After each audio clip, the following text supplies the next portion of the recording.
bags are packed, are you ready to go? This time tomorrow we'll be on the road, riding with you into sunnier days. I wouldn't want it any other way.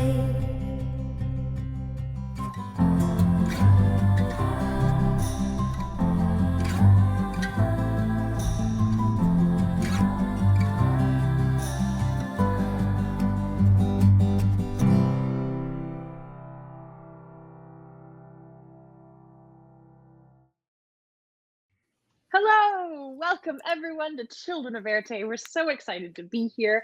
Today is the 50th chapter of Children of Éarte. We're so excited. We survived! We survived! The silver anniversary, I think. Gold anniversary. Oh, that's anniversary. And we have It's always gonna be silver for Fairuza. That's true. Fairuza is silver through and through. Right. But we have some very exciting, interesting little perks today, both for you and for the players. And we'll start off with Adam, who will let us know. Oh, Adam, you are muted. Yeah. So like we can just edit that out in the podcast version, right? So we've got our incredible sponsors returning yet again here. Thank you so much for all the support. Idle Champions of the Forgotten Realms. You can get an Electrum chest code on the overlayer bouncing around in chat. Thanks for the support. We also have Die Hard Dice, who has gifted our cast with, here we are on the list from Tall Halfling, Robin's Rocks of Radiance. Robin's Rocks of Radiance. There was some big radiance from this Robin not too long ago. Got a little close on the eyebrows there. So don't ask her to dim her light.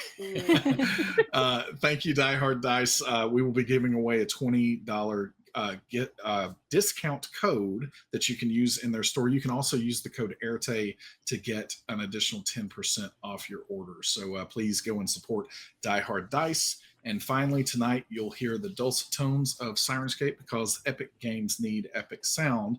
And then also for our 50th episode here, we're all very excited about this. But if you haven't heard, at Demiplane here, we are making a lot of different, we call them a nexus. And these nexuses, we've, wavered back and forth on if it's nexi, nexuses. Apparently all of them are correct. So we typically say nexuses, but all of those tonight and tonight only, that if we roll, anyone on the cast rolls a 20 or a 1, this is a little bit of a throwback for fans that have been with us on the channel here for a while. If anyone rolls a 20 or a 1, it is going to trigger a giveaway, and so pay attention to chat when that happens. But if you are one of the winners in those giveaways, then you will be able to choose and secure all of the content on that Nexus. So ultimate bundle if it is applicable for that Nexus, or you can get all of the content. Adam, you froze for like 2 seconds and it made us all get very worried, and so you might have to say the beginning of that sentence again. About where did you lose me? You literally went, you will get up. Yeah. Okay. Oh. If you get drawn in the giveaway, let's see if it happens again, you will be able to choose a Nexus, so a Nexus of your choice, and you will be able to secure all the content on that Nexus. So if it's Pathfinder that you choose, you'll get a Pathfinder Ultimate Bundle. If you want to choose Alien from Free League, you'll get all the books that we have out there for Alien. If you want to choose Avatar Legends, you can do that. So any of the games that we support with the content that we have here on Demiplane, a 1 or a 20 is going to trigger that giveaway here in celebration of our 50th episode. And then I think Deborah has some other tidbits that might be affecting the players for episode 50 here. Yes. I can spill these beans right now before we jump into the rest of the introductions. But we are going to do a little bit of inspiration today. Today and only today, you will get 50% inspiration because I'm not that nice. So, just like regular inspiration, before you make an attack, saving throw, or an ability, you can choose to be inspired and therefore get advantage on that roll. However, today you are only 50% inspired. So, when you make that choice, you'll roll a D100. 50 and above means you are inspired and can roll with advantage. 49 and below means you are uninspired and will roll with disadvantage. So there's big wins, I didn't big know that part. lows. I know, I see You're that saying in we're now. taking. Oh wow, we're taking that It as feels a like risk. a bigger risk. Wow. Ooh, I like okay. Yeah, I think this I'm will here be for all more this. fun. Trade-offs. So you can choose the trade-off to be either inspired or disinspired man. today, and we'll see what hijinks we get up to with that. But everyone has 50% inspiration, one shot only for today's session, in honor of Chapter 50 of Children of Éarte. So Adam, who are you playing tonight? I'm Adam Bradford, the CDO here at Demiplane, and tonight I am playing Silas Sorrell, your dimensionally displaced magical superfan. Yay! Happy 50. Hi, everybody. I'm Alicia Marie. You can find me on socials at Alicia Marie Body. I am a professional costume artist, and this weekend I will be at Anime Expo LA.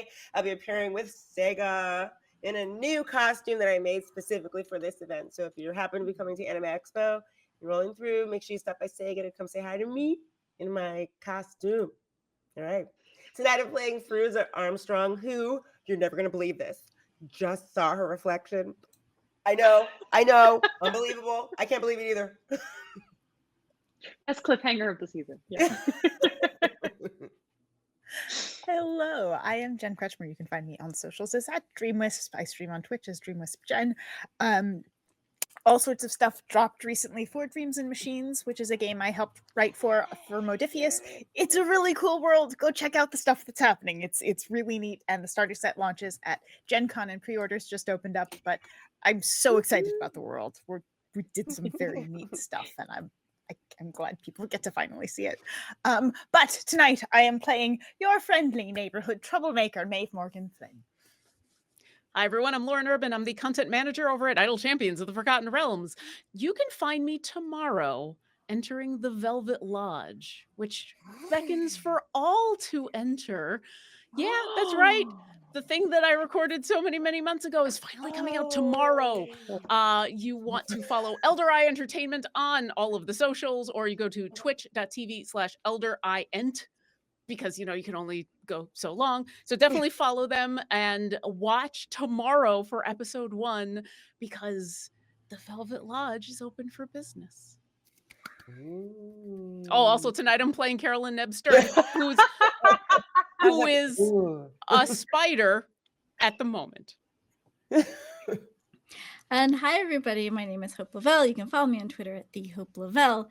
You can watch me be a dungeon master on Misfits of Osetta every Wednesday, except for tomorrow. For tomorrow, we have our monthly show roll call.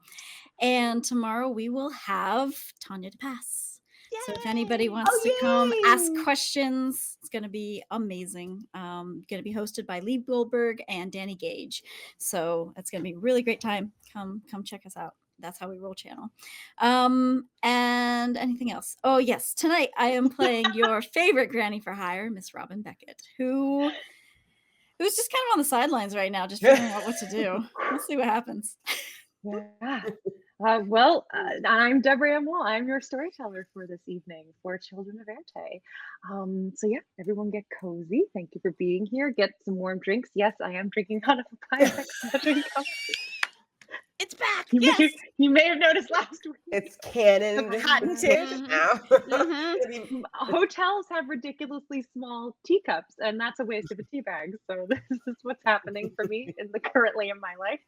And let's find out what's happening in the lives of our characters tonight. So if you'll remember last week, you officially started your descent into this buried train. Maeve found out some interesting information about the Farnshire Wilds. You rediscovered Pivum. And yes, at this moment, three of you, Robin, Silas, and Maeve, and Pivum are digging, well, not Pivum, he's resting, but you're digging out to the hole to make it an easy escape straight up, whereas Fairuza rode the giant spider Neb down to the bottom of this train car. You are now, gosh, close to 100 feet under snow at this point, down in compartment A, looking at your own reflection in the ice as you cast a little bit of fire in front of your face. Yes, so you're down there, you're looking at your reflection. Maeve had suggested that you make sure that it looked like you, and from what you're looking at, it looks like you. You maybe are starting to really notice, though, this blue staining that's really starting to kind of come through and take sort of patterns on your face. Oh my God, Neb, I can't believe this. Have you seen? And she turns to you and goes, "Have you seen my face?" Neb hasn't entered the room still, so she's still just on the edge looking over, and as you say that, she'll just push herself up just a little bit more, but she's still not going to enter the room. And you watch as 6 of her 8 eyes all focus on your reflection, and then she'll look at you, and yeah, spider cock head. What? And look at this is new. And she's showing off just her sparkler fingers. But I do see that, you get kind of an excited bob. So this is new. But yeah, okay, going back to what we were down before, I do see my reflection normal. I guess this is normal, right? This is how I look? The spider bob. Okay. Yeah. Then I guess this is a real mirror then. Come on down. Just go slow. And she sort of like beckons to Neb to come down over into the mirror. You have the shard on you, right, Neb? No, you have the shard. shard. That's right. Yeah. Yeah, if you beckon... the last thing you were informed of was that Robin had a heating pad back in compartment A that you were maybe going to use to dislodge the mirror. Oh, we're gonna go back to her room and get it. And you'll watch Neb was about to enter the room, and then you say that, and she pauses. Yes, we forgot. I totally got distracted by my own reflection. We have to go and get Robin's heating pad so we can melt this mirror out of the ice because it slid down the wall and now it's stuck in there. I can't, I guess, axe it out because I might do something to the mirror. You know? I'll nod, and then you watch. Get it? Yeah, she'll give a nod and then crawl out of sight. And yeah, Robin is in just like the next room over, right? No, by the way, Neb, she's cabin F as in Frank. Somewhere in this weird hallway, a giant spider stops. Okay, all right. So, cabin. Okay, yeah. And I'm going to scramble on up and into Miss Robin's room and start looking for a heating pad. Fairuza, standing on the door to the toilet here, looking out of the sideways door in front of you, you see on the vertical, Neb spin around so that she's facing straight up and begin to climb up the floor of this, down the hallway, up and up and up till she goes out of your line of sight. If you were to come forward and look up, you'd see her little spider butt crawling away from you, up and up and up. As Neb can't help but be thinking in her head as she's crawling, Incy Neb spider went up the train car. Down came the snow. No, that's probably wrong. Okay. She's blocking out all of the light from above, but you just see little, sometimes clumps of snow that fall, little drips of water off of the icicles that are forming up above. Neb seems to manage it with her spidery feet, but you still feel how slippery it is beneath yours. Neb, as you get up to compartment A, The door, I don't know, Robin, did you close your door the last time you were there? Do you have an opinion on that? I think she would have. Yeah. Would have? Yeah. Okay, great. Probably. Let's see if it stayed closed. It did stay closed. Spider Neb, what would you like to do?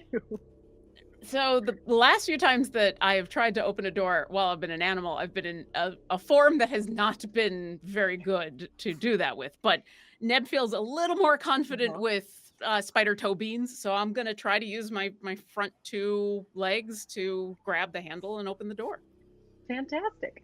You get over to it, and I don't know, would she lock it? I'm gonna say she didn't lock it. I may say she locked it.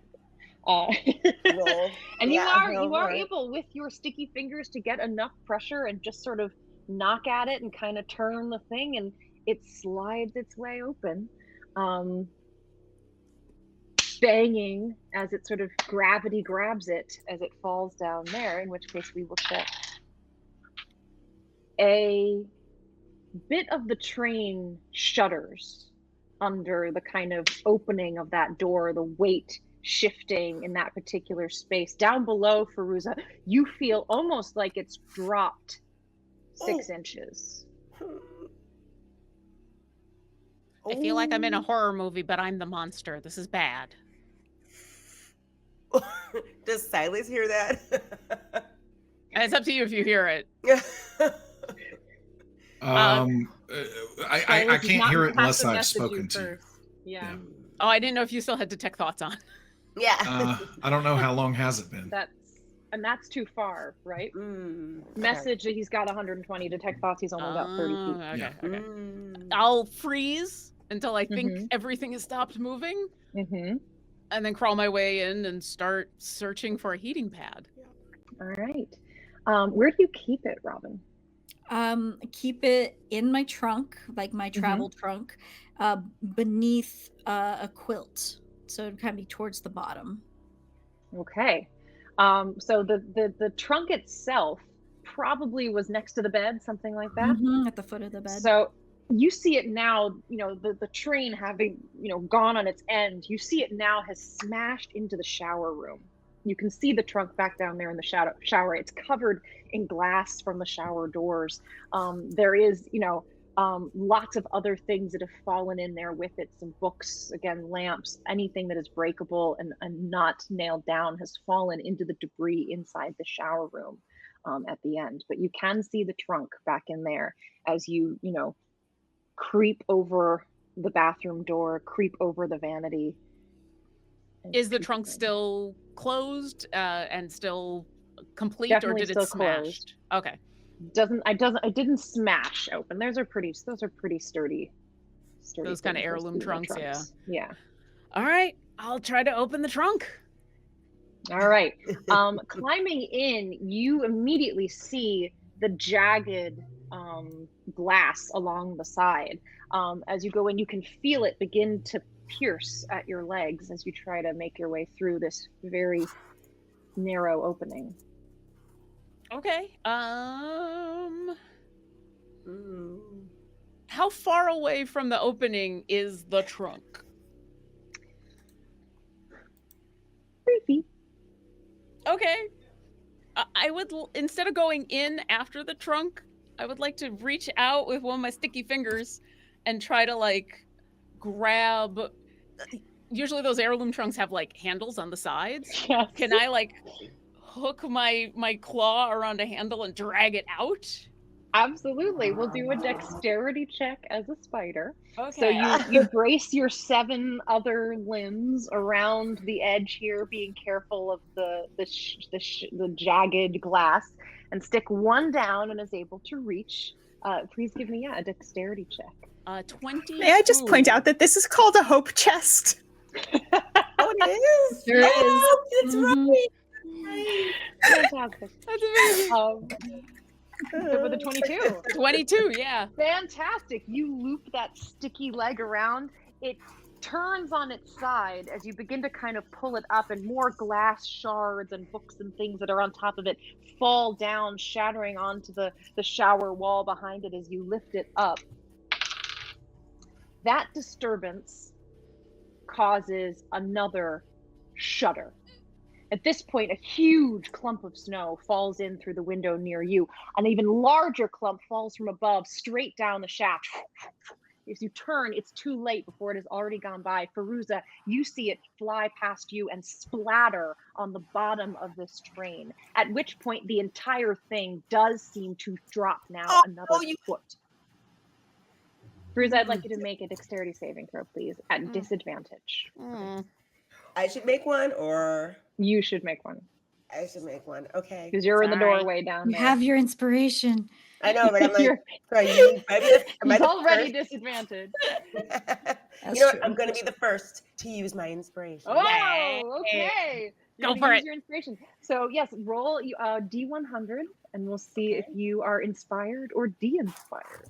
Let's see what we get. What did you say? Over 50? This is like scary to me. 50 though. and up, inspired. 49 and down, slightly better odds. This is so scary. Second roll, 2d10s, right? Yeah. Yeah, 2d10. I rolled twice. Yeah. Okay. 71. Hey, Yes. you're inspired. How are you inspired, Fairuza? What is inspiring about this moment that allows you to hold on and grab as quickly as you can onto something so that you don't slip off out of the door and fall down the rest of the way? Like she's been nervous the entire time, but for some reason, this moment, she's just reminded that, wait a second. Everything you faced the past 12 whole days, you have conquered. You've become a stronger person. You can handle this too if you can handle a friend that's turned into a giant hairy spider.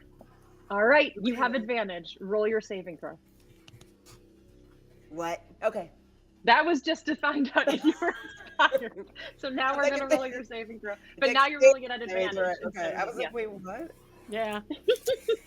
Do I have advantage on that? Yeah, I do, right? I'm going to give it to you. It should probably just be standard, but I'm going to give you advantage. This is I rolled a 50% one. inspiration day. You rolled a one. You have advantage. Roll Well, again. that's good. It's good news for the audience, though. Just making the audience I happy, guess one right we'll after count. another. It didn't count, but we're counting it for Oh, you. fair. Oh my god, that's You're very hilarious. That's kind, so Adam. funny. All right, roll your advantage because I am also very nice and very Okay. kind. Oh my goodness. Of course I roll a one. Please let this work. 17. All right. Fantastic. You are, with that inspiration, able to hold on. It's rocky there for a minute. You thought even with all of this inspiration that you have, you might still slip and fall, but you're able to grab onto a handle on the side of the wall and keep yourself from sliding out the window as this huge ball of snow crashes to the bottom and you feel the whole car begin to jolt. This one up top, you all might have noticed. Some shift in the snow. You definitely would have heard a little bit of something over there. So you can do checks if you want to see how badly you think, how much you know about what's happening. You would have heard something. I noticed very little. I mean, I got a 12, so I might have, barely heard something. I mean, Yeah, got a I think 21. A 21. All Well, right. actually, it's a passive. It would be a passive, Nice. right? Or It would could be passive. We could say that too. Okay, I might notice something. Yeah, A okay. little something. It's the little something. Robin really catches on. Robin, I would say maybe you're reaching down and digging, deeper than the others at this point. And you, from your vantage point, actually see a huge chunk of the bottom of this tunnel just dislodge, bang into the top window where they went in, and just plummet into the darkness below. how much is left for us to have to dig through now? You've been going at it. We said 20 minutes for 10 feet. Is that what we said? Oh no, 6 Maybe. feet. 20 minutes for 6 feet. And it was going to take you 10 minutes for 6 feet. It was going to take you half an hour. So you're probably halfway there by now. Even Halfway with through half the the tunnel 18. falling off, I guess. Well, it wasn't half the tunnel, but yes, a Oh, good okay. chunk of it fell down. Yes. Okay. We'll give you more of that. So we'll say it was 18, so it was 9. Now there's only 7 feet. Okay. 6 to 7 feet left for you guys to tunnel through. We need to be careful. I think the train is settling. Settling into what? Into Fairuza, more is danger, everyone okay really. down there? Maeve. Fairuza, is everyone okay down there? Silas, are you calling me? Wait a minute, wait, that's a Yeah, that's that's me. I don't person. think anybody else can do this yet. Okay, yeah, I felt that, but I mean, I'm okay. Neb, at least I think it's Neb. She's gone to get the heating pad out of Robin's room, but I'm hoping she's back here fast because I don't want to be buried in this room. Yeah, so Fairuza, like, is the plan to light the heating? Otherwise, it feels like that's going to take for flipping ever. I To mean, just put the heating pad on the ice. yeah. I mean, what else are we gonna do with it? Well, I think you're in a death trap right now. I don't want to scare you or frighten you. It doesn't seem Why like did you would be call me frightened by again? that. No, I'm trying to make Lose sure my everybody's number. okay. New brain, who Link to dis? this. All right. Okay, but you guys felt that too, right, Silas? You felt that. Do you see it moving? Is it still moving? We don't really see much up here. I think part of the tunnel fell off probably, but which, I mean, hey, let's look on the bright side. That means that we don't have to dig as far to get you all out. I'll look at the bright side. Okay, just keep calling. Well, yeah, keep checking in on us because we have to do this fast so we can get out of here. You know I will. Roger. Roger. Over and out. God. All right, Neb, you are holding Hope's chest in the Robin's chest in one paw as you fold it up out of the shower stall now. It's pretty heavy. She's got a good bunch of stuff in there, and the thing itself has some weight to it. What would you like to do? Are there bricks in here? What's going on? I'm going to put it down somewhere gently, but somewhere safe where I could then open it and take a look inside. Probably the bathroom door, similar to the place where Fairuza's been standing, but way up here. Okay. Yeah, I'll gently set it, kind of 4 or 5 eyes watching the rest of the train, and then use the paws to push the lid open and start rummaging around in Robin's things. You know, takes a little bit of sort of flicking and figuring out how to, cantilever your weight, but you're able to pop those buckles on it and flip it open. And inside you see all of Robin's accoutrement, all her things. You would even see a picture of Harold, like an 8x10 in a frame, which I don't know if it'd be broken, but yeah, you would see that on top. The glass in the picture might be broken, but the frame itself is fine. Did Robin and Harold have a 50th anniversary? Oh, I don't know if they made it 50 years. Yeah. Yeah, I think they only made it like 40. only. Stop! I'm gonna start pulling things out of the chest and putting them to the side. And despite the fact that it is a mess in here and we may never be able to come back, I'm being kind of careful and a little reverent about everything. You said that there was a blanket over the heating pad, right? We'll say what was relayed through Silas is that it's underneath the quilt in the bottom of the chest. Right. So as I'm pulling things out, when I get to the quilt, I think what Neb actually thinks is, we could use this to wrap up the mirror, and she'll grab it and like tuck it under one of her 8 legs, and then grab, I'm assuming seeing the heating pad there, and grab that and then like bundle the 2 of them up together. I really need to figure out a spider that can do the silk thing, because this would be a lot easier if I had the silk thing going on. Next spider. And then like absent-mindedly, she's going to gently close the chest, just like out of habit, and then is going to stand there for a moment looking at that picture. Because we've never seen, I don't think you've shown us that picture, right? Nope. So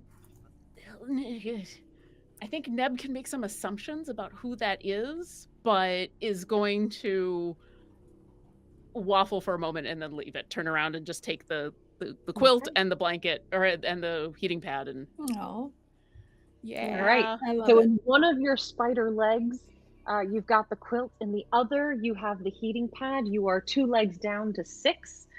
You're still able to walk fairly safely. You come out into the hallway and begin to scuttle down the icy floor. It does indeed get icier and colder the closer you get to room A. You get down back towards there. Fairuza's holding on. As you come past, you can see that in your front 2 legs, as your little mandibles move, you've got a heating pad and a quilt. I've never been so happy to see a spider in my life. Never. If you want to toss down that heating pad, I'm gonna try that thing. And I'm kind of warning you, I've never done this before. I don't know what I'm doing. Why is everyone trusting me with things? All right. And all Neb can do is think, because you're awesome and we trust you. But what all you'll see is her hold out with one spider paw the heating pad, like with weird spider confidence, like. Fairuza's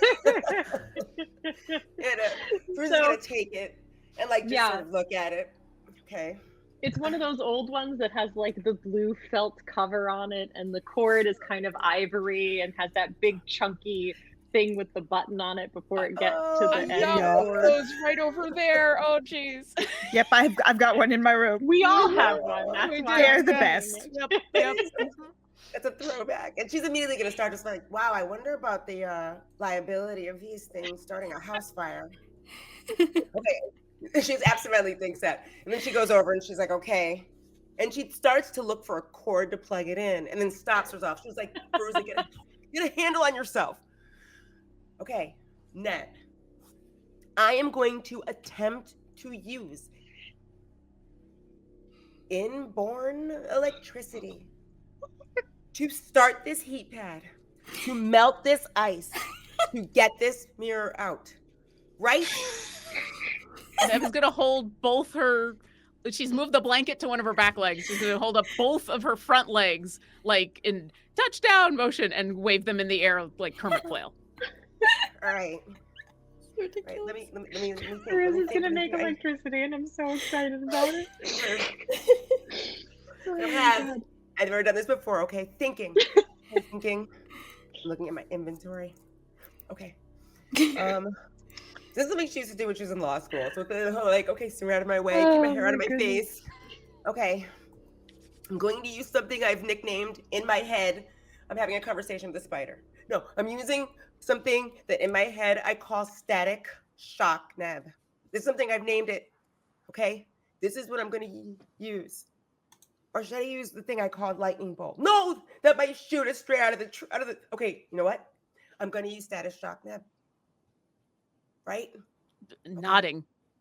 Neb has. I have no idea what any of those things mean, but I trust you. Totally trust you. Just do something. She's going to hold up the plug. So you've placed the blue pad on the mirror. She takes on the ice of the mirror. You walk back laying the cord. Oh my god. Holding the one chunky bit with the buttons and then the cord in the other hand. And what are you gonna do? She's gonna lay that. She lays it like nicely, like really nicely on the. I'm gonna try static shock. Okay, here we go, Neb. And she's gonna focus. And Neb, if you're seeing her the little like strands of her hair that are electric start like lighting up, and her hair starts sort of like fire starter, like electricity-ish. And she's gonna take her hand and put it over the plug. And just she's basically trying to shock, like basically act like an outlet for the plug. Do you have a spell casting modifier? Oh yeah, I've never done a spell as a barbarian. How weird. I mean, you did thaumaturgy, so I don't know if you have. If you don't, like, let's see. I imagine this is kind of. Let's check. I would say this is kind of a wisdom. What is your? Although wisdom's not so. I'm trying to think what would be good for you. Make a case. Charisma. Charisma could work. I'm gonna make a case for charisma. That this is like conjuring all your confidence deep inside. You know, the courage and the, in the abilities that you have in yourself, that kind of thing. Yeah, I mean, the fact that she's starting to name the things she can do means that she's just starting to own these things. She owns this. And even though she's never been that close to her own bells. Yeah. Like that's why she's sort of like this with it. She doesn't know what it's Yeah. gonna do, and she's seen what Robin has done, so she's like, "Here we go." Cool. So let's make this a proficient charisma check as though it was your spellcasting modifier. Oh, I So can- plus can I 2 get a- plus your spellcasting modifier and roll a d20. Okay. Oh my gosh. Okay. Okay, Die Hard dice. Work with me, Die Hard dice. 16. 16. Holding on to the button in one hand and this one in the other, you just sort of and close your hand over the edge of those things, and it just, those two little prongs, one that's a little bit bigger, just knows how to grab the spark of electricity that pops out of your hand. It jolts the whole thing, kind of shakes and shivers a little bit as it kind of, you see the light on the big clunky thing turn on as you click it up to high and wait. You just continue to kind of keep this current going. We're going to call this concentration. This is as though you are casting a concentration, charisma-based skill here, right? It's going to take a little while. This thing has to heat up, and then it has to melt it. Cool? That's right. Cool. She's going to look up at Neb like...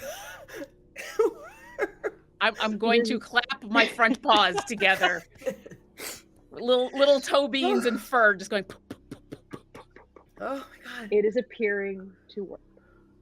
It's appearing to work. It'll take a little bit of time, but it is going to keep working. So we'll give you, let's say we'll take another like 5 minutes here. The team upstairs, you guys are almost through. And at this point, you can really start to feel that it's getting tenuous. If you continue to put too much weight now, because you're going to have to kind of climb down.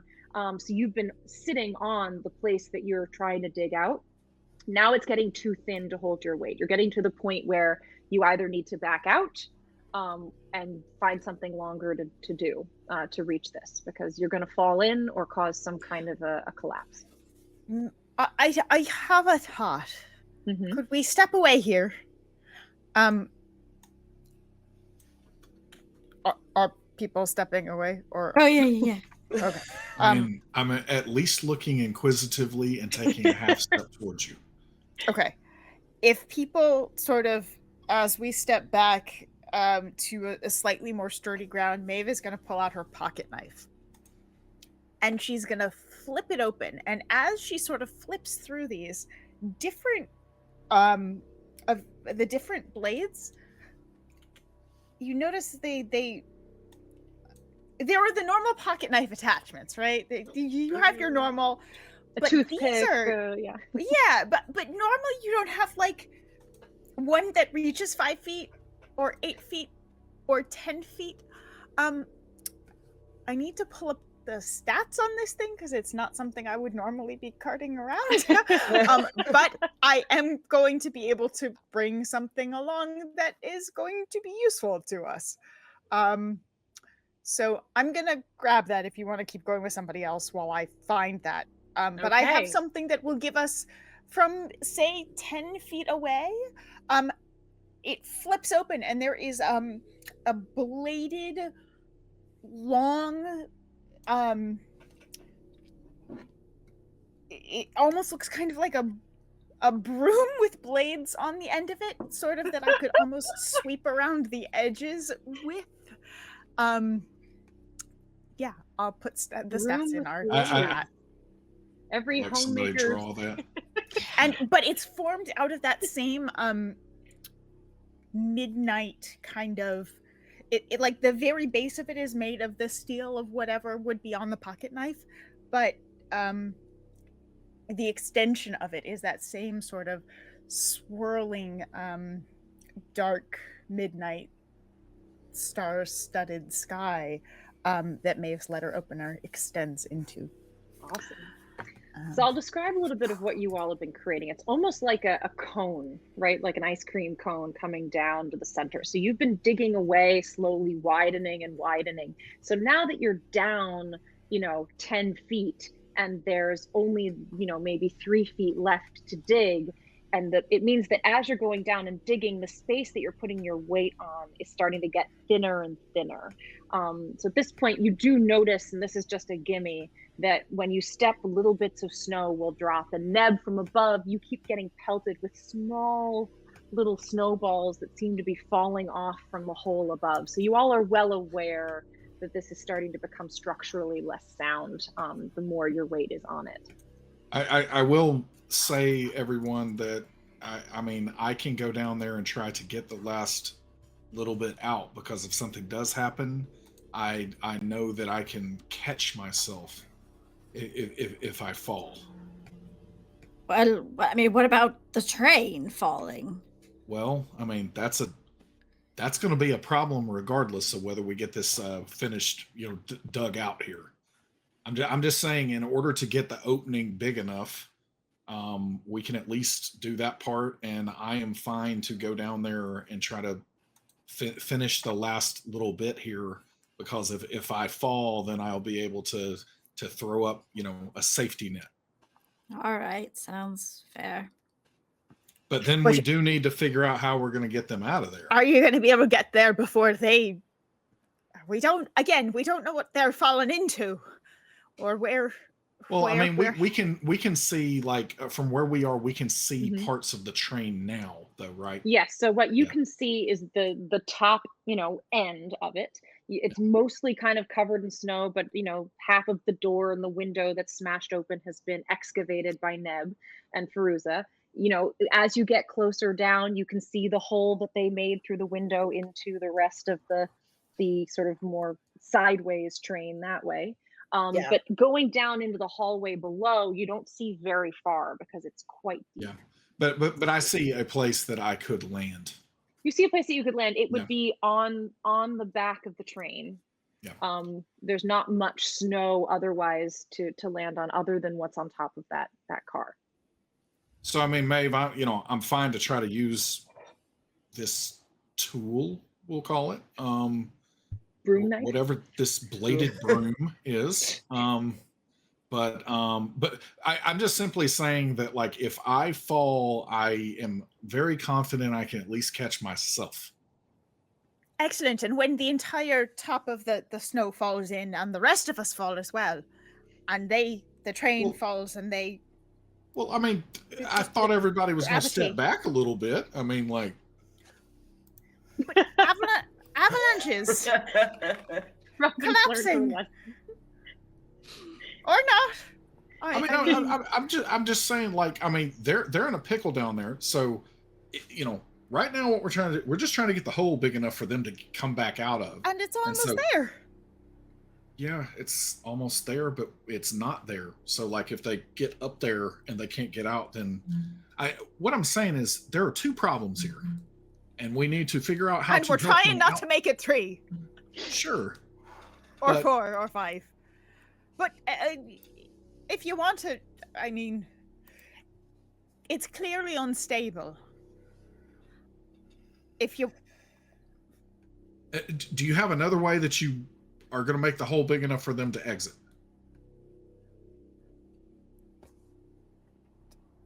I'm definitely well, I open to suppose any we other could ideas. cause an avalanche. It is a solution that gives us a different set of problems to deal with. So, how are we causing an avalanche by digging out the other 3 feet here?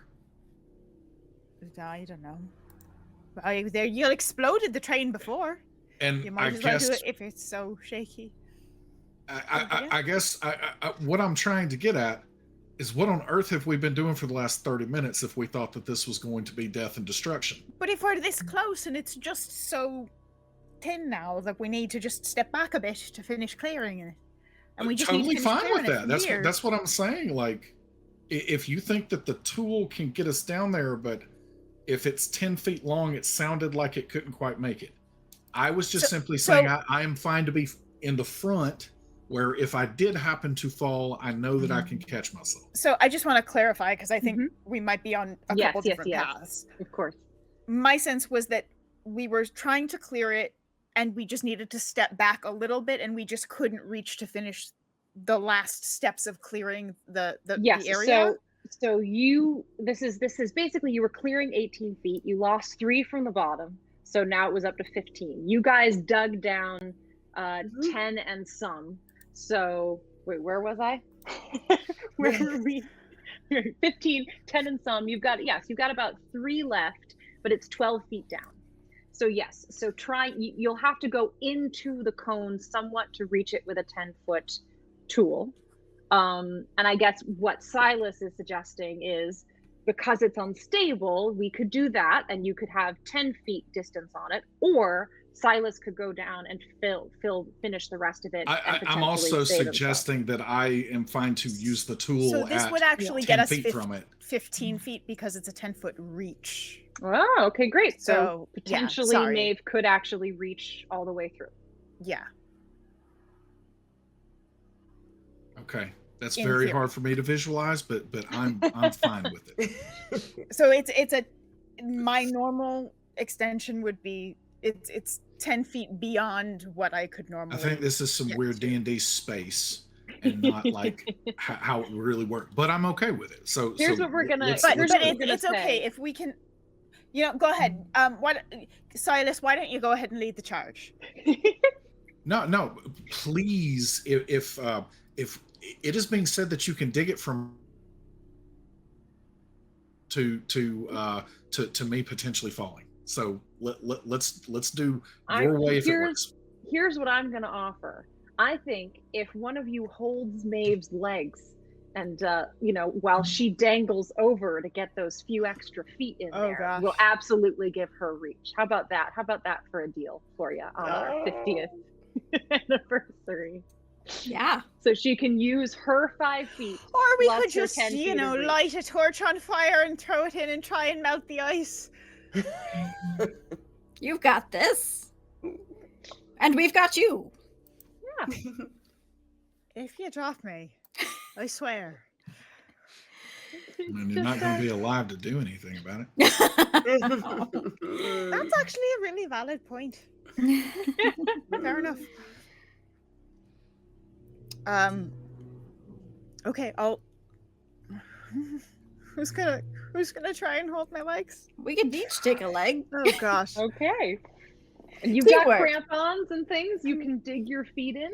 So yes, Robin and Silas, you guys get a pretty good foothold to dig yourself into the snow a little bit, so you have some support. Each holding one of Maeve's boots in your hands. She slides over the edge, allowing herself to just bend at the waist and do her full 5 feet of reach with her pole.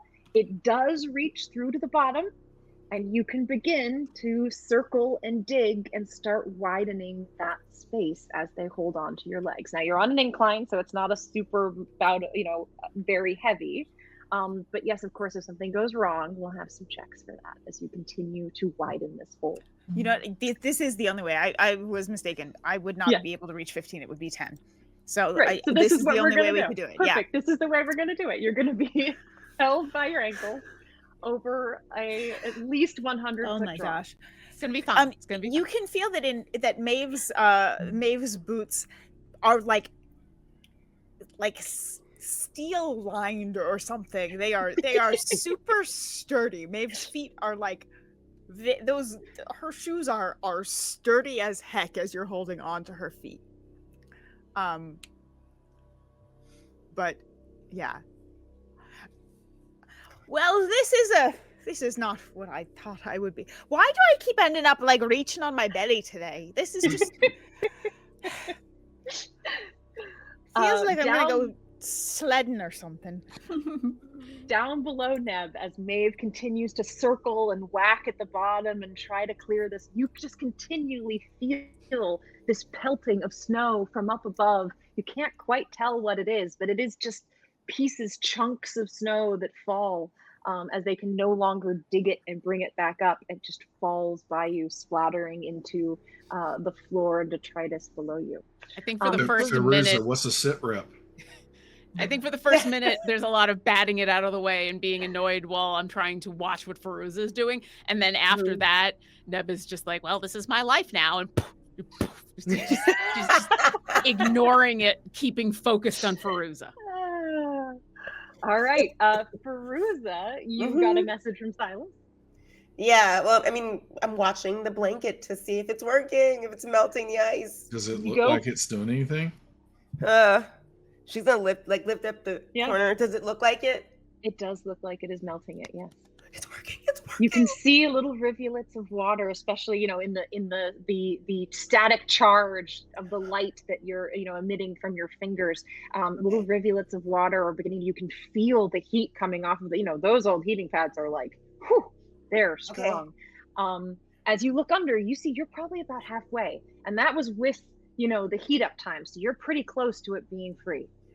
She's gonna grab reach out gingerly and touch the frame and sort of see if it's movable at all. Give it a little wiggle. Without breaking it. It is wiggleable. Yes. And she looks up at Neb and she's like, As soon as I get that, I'm gonna grab the blanket that I've been holding, the quilt, and I'm gonna toss it to Fairuza, but try to angle it so that it heads towards the mirror to indicate what I am trying to say. and in that moment, Fairuza had turned back toward the mirror, so she got this. Neb! Robin, what does your quilt look like? What have I just thrown into this room? It's one of those really, really thick padded quilt, where every square is a different color or a different, a patchwork. Oh, Sweet. what is this for, Neb? To wrap the mirror in? Vigorous spider nods. Okay. We're getting there. And Fairuza, again, she just takes she takes the frame and it's a little, okay. Not yet. We're gonna take it slow, Neb, because we can't break this thing, and it can't be a situation where the mirror breaks loose and slides further down, hits the wall and crashes and breaks, right? So I'm gonna keep my eye on things. All right. We're getting there. Okay. So what do you do with the quilt? But we're gonna hold the quilt because we're gonna carry the mirror up, and that means we break it out. Okay. So you're still waiting, even though it's wiggling, you're waiting for it to be fully clear. Yeah. Okay. She's holding the pad down even more, so it's more of the heat's concentrated on the ice. Speed this sucker up. Fantastic. Great. Maeve, as you are digging away at this, I would like you to make let's do a dexterity check of some kind. What would you like to do? You could do a sleight of hand if you'd like. Okay. Just as you're trying to have accuracy with where you're poking this thing, as it's starting to get you're really getting down there.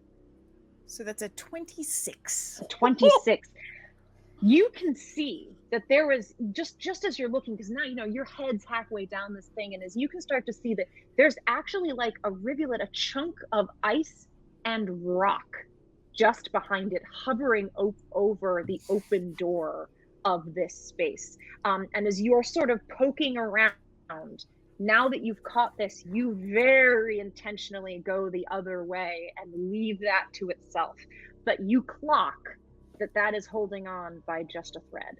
So, and I whispered because I'm afraid that just even be lying on the ground and speaking too loudly might quake the earth.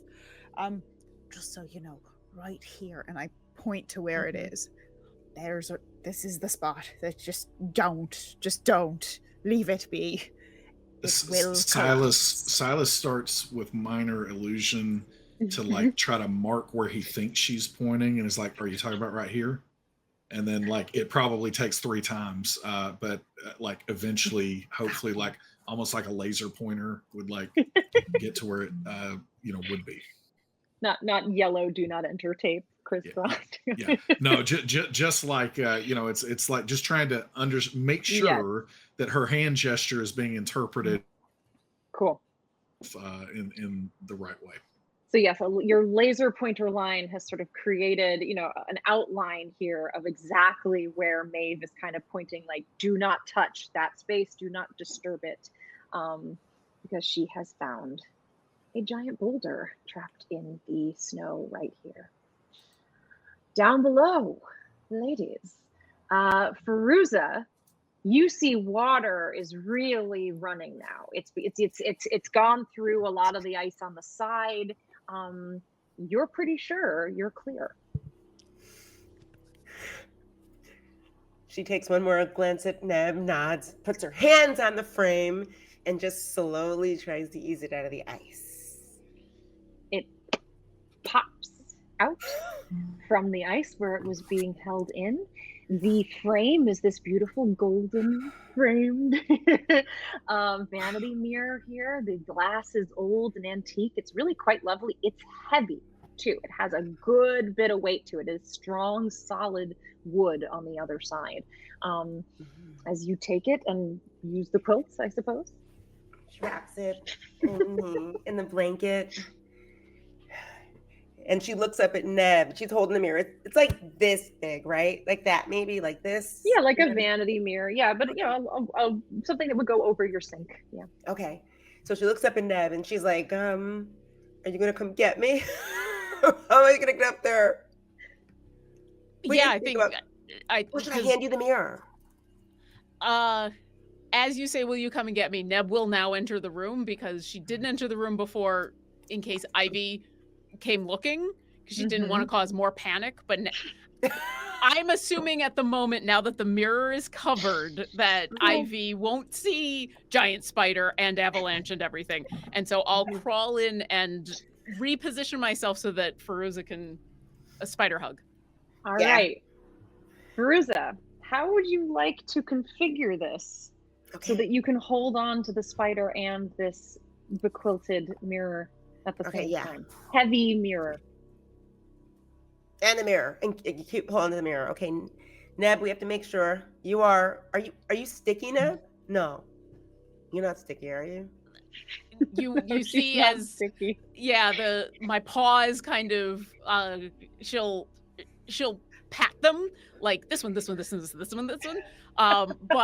otherwise shrug. Okay, because this is what I'm wondering. I'm wondering if perhaps you can work with just 7 legs. And I will put the mirror in between your body and mine. I will hold on to you with one of my now quite strong arms. And you hold on to me with one of your 8 disgusting arms. Do you think you could do that? You watch as one of the legs comes out, the one that would be the one to hold on to wherever you're going to wrap around, and is just there ready.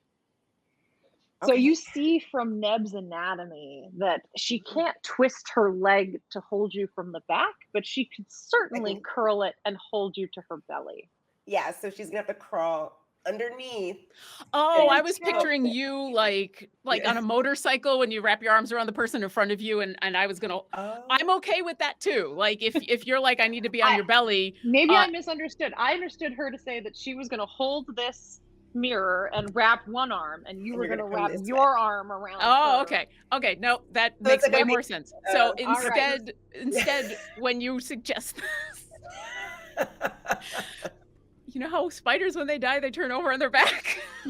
She's going to roll over on her back and just belly rub. Present time. Okay. On the toilet door in the magic cursed room.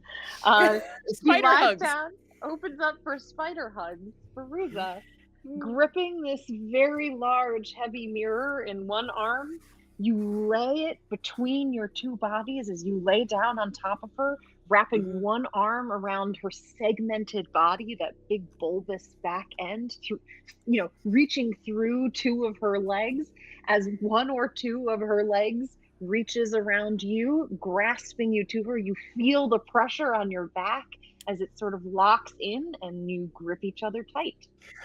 Neb. I will very slowly roll myself over onto my legs and start to make my way out. Let's see how gracefully you can do that with all of this stuff on you. Okay. Let's do this. Would be probably a strength check for your for your spider here. Okay, the spider is stronger than Neb. I mean, really anything is stronger than Neb. But just, I'm going to go ahead and use my... You're being inspired? I'm going to Inspiration? try to do my inspiration. So let's see Roll what your happens. D100 and see if you are inspired or de-inspired. That is 61. I am 61. inspired. How are you inspired in this moment, Neb? I Spider? think Fairuza has been so scared of me as a spider, and very slowly, like, if not not accepting, but like getting to this point of being willing to like give me a hug as a spider, and like even being the one to suggest it. I think there's a little bit of that. Look, Fairuza's trusting me to do this, so I gotta do this.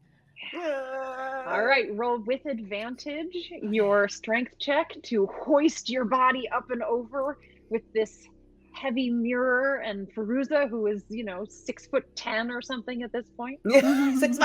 Oh, I only 6'5". get big when I rage. When I rage, Sorry, I she's still only a mere 6'5".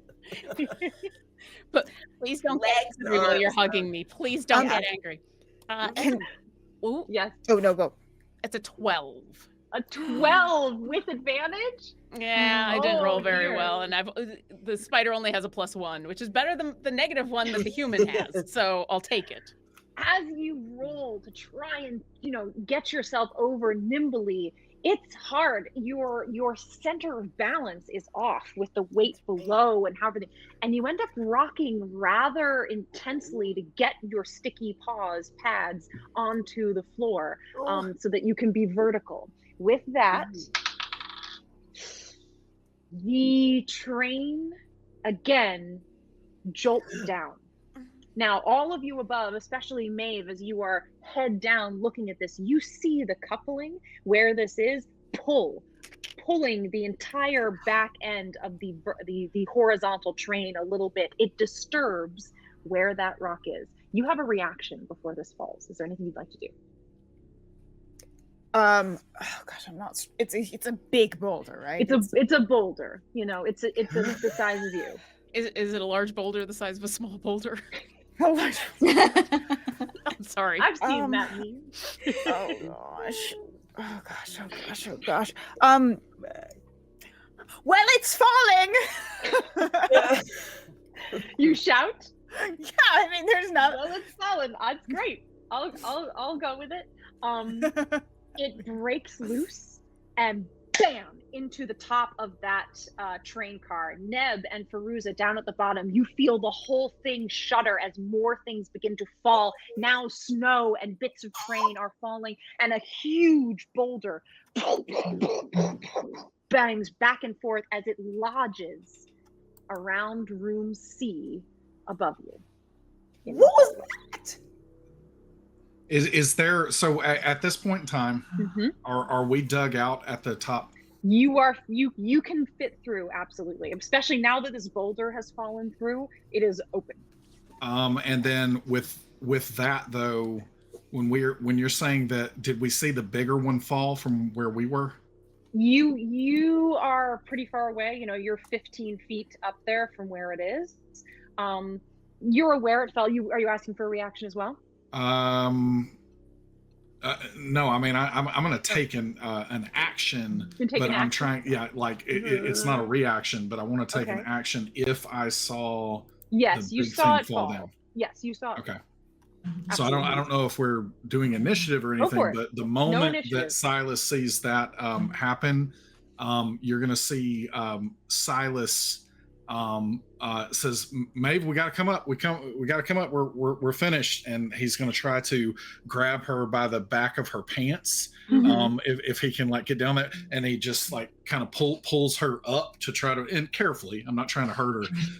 And then Silas, kind of like bends down just a little bit, and just kind of under his breath, he says, sometimes I dream that he is me. And then you see the snow just barely start to kind of unsettle at his feet. And then he dives down into the hole, and he catches himself telekinetically and is going to fly down to where Neb and What? Fairuza are. So, are you trying to beat the boulder? I am trying to make sure that I get to where they are. So I There's don't a know where the boulder. between the boulder gets Like lodged. In the boulder between, gets. Well, that's what I was trying to say. Is like Yes. what vantage point. If Silas didn't know that, he's Yes. still flying down there. You're still flying down, even if the Like, boulder's if going to he be. doesn't know where the boulder is going to end up, he's flying down there. Okay, so I think you were probably too far away to beat the boulder. As it breaks free, if you want to reach down, pull Maeve up. Robin would probably assist you in something like that, and then throw yourself. You could follow it through and be able to come to a rest on top of the boulder, which is now lodged halfway down the hallway around compartment C. So the train is blocking it vertical. down.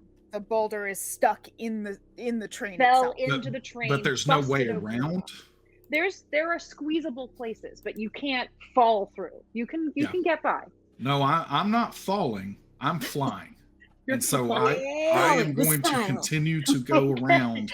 Throwing yourself at the ground and missing. Yeah. Yes. Never mind. Gotcha. Best way. So, Maeve, you're allowing all this to happen. You're not. Yeah. Yeah, I mean, I have no intention of diving head first, if I can help it. All right. You feel Silas grab the back of your clothes and hoist. Robin helps pull you up onto the snow, and you two see him just disappear as if he's just water sliding down this hole you all have Water created. sliding on the air. On the air. As he Okay. reaches the air and continues to go down. It's almost just like a vertical drop. You almost can't tell he's flying because he's going down. But when he gets to this boulder, which you finally hear come to a rest, down below, you all still are seeing bits of debris and snow and other things falling down on either side. Silas, you see it stop. There's a hole off to one side in the corner. And if anyone were watching carefully, you course correct. I'm going to corkscrew just a little bit. Yeah. And go through the hole. Ooh. Find yourself through that pocket, that one pocket that's large enough for you to squeeze through. You just sort of squeeze through and pop out the other side and are able to fly down to compartment A. Everybody okay? Silas, how did you get down here? And I'm just floating in the air now. Down there. Yeah, apparently I can fly. I didn't know that until just now. Might would have helped earlier. I don't know, but like apparently I can fly. This is well. I mean, I was so first it's still She's on hanging upside down. Well, no, So- hanging vertically, holding on to Neb's belly with one arm. Neb Spider, I hate to break this to you, but you're not making it through because there's a giant rock that has now blocked our way. I don't think that you can. Neb is medium. She is medium? Oh, I thought she was Medium. large. A Okay. large spider, because it's a Medium large sized spider, spider. but it's a medium-sized creature. Yeah. So she can Interesting. squeeze. Okay. They probably can't squeeze together. The Okay. two, she can't squeeze through with Fairuza on her belly. But she Which I can think squeeze. when Silas, you're explaining that, I'll come scuttling up to you and then like raise myself up just a little bit, like I'm trying to hand Fairuza in the mirror off to you. Yeah, and Silas, all right, Fairuza, this is going to be, kind of awkward, but let's do it. And he acts like he wants a hug. Okay, Silas, I So- know that you know everything about superheroes, and I know that you know everything about superhero powers. This is what you do. Do you really think you can fly me Hey, out of here like let's- Lois and Clark? Let's try it while the spider is still under your feet. All right. Okay, you're right. We have no time. How much does Fairuza weigh? I mean, Well, now that she's You like, never are raising- supposed to never ask ask that but- I know. question. look, Okay. I mean, she probably, you can handle her, and she's gonna Yeah. hold on as well. Yeah. That's Yeah. the thing. Yeah. It's just harder to move around and do things. Because she's gangly. Because she was like 6 feet and like 125. She was olive oil before, so now she's Yeah. maybe 20 Yeah. pounds heavier. You know what I mean? Yeah, no, I So, can but similar, absolutely this hold is that, a yeah. squeeze. So again, you Mhm. can't go through together. You That's can fine. follow. I'm one just of holding the other. her Yeah. this way until we Mhm. get up there. Okay. And then Okay. I am going to say, all right, I'm going to go through first, and we're going to drop to this. And for just this one little time of us going through, we got to both hold on really tight. And then I'm going to basically give her, my one arm where she can be under me as I'm like trying to go through. Can I help? Can I follow and basically be safety spider? Yes. Okay. Yay. So, Fairuza, you stand, holding one arm onto Neb, transfer over to now be hugging Silas, who also hugs you because he doesn't need his arms to fly. Silas, if you drop me, I'm going to kill you. It's all my. Hey, I've got it. Mind over matter. Mind over matter. That's right. And Silas, you rise up to just below the boulder. Neb, you're following behind Spider along the floor here, just beneath them. You're there as a support. As you reach the boulder, you can see this narrow squeeze that goes past the side of the boulder. As you get there, you can see this boulder is not super steady. Sure, it's not. So it's like, all right, we got to treat this like Operation Neb. Be sure to grab, try to drops here, and also just to make sure before we leave this horrible death trap, do we have the mirror? Okay, all right, let's go.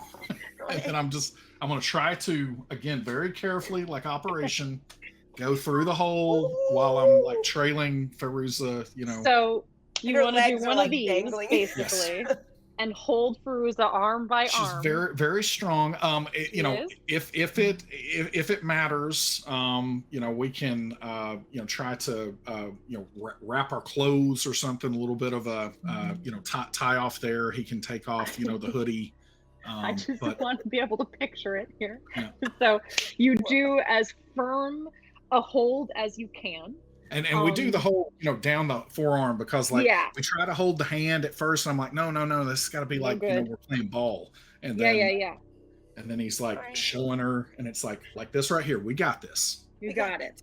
And So you're holding wrist to wrist. right under. Neb's down there. You can even put a foot on Neb if you want to, transfer some weight there. So Silas, you begin to fly up, kind of trying to stay as close to the wall as you can as you pull Fairuza with you. So we're going to make this this careful squeeze. How far is this? Is it too dark for us to see? This you could probably see at the edge of your vision. You could probably just see the boulder and maybe some shadows. And can you corner. And how far down is this? So from up at the top, 18, and that's probably 30. So you're looking at like 48, 50 feet down. Okay.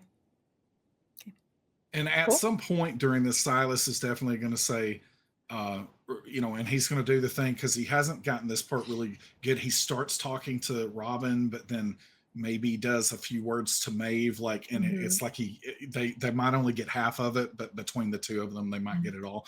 But it's just like, I've got them here. We're coming back up. It's very dangerous down here. I don't know if you can see us or not, but we're going to try to fly out of here, and it might not work. So if you got any ideas, we're all ears. Hurry.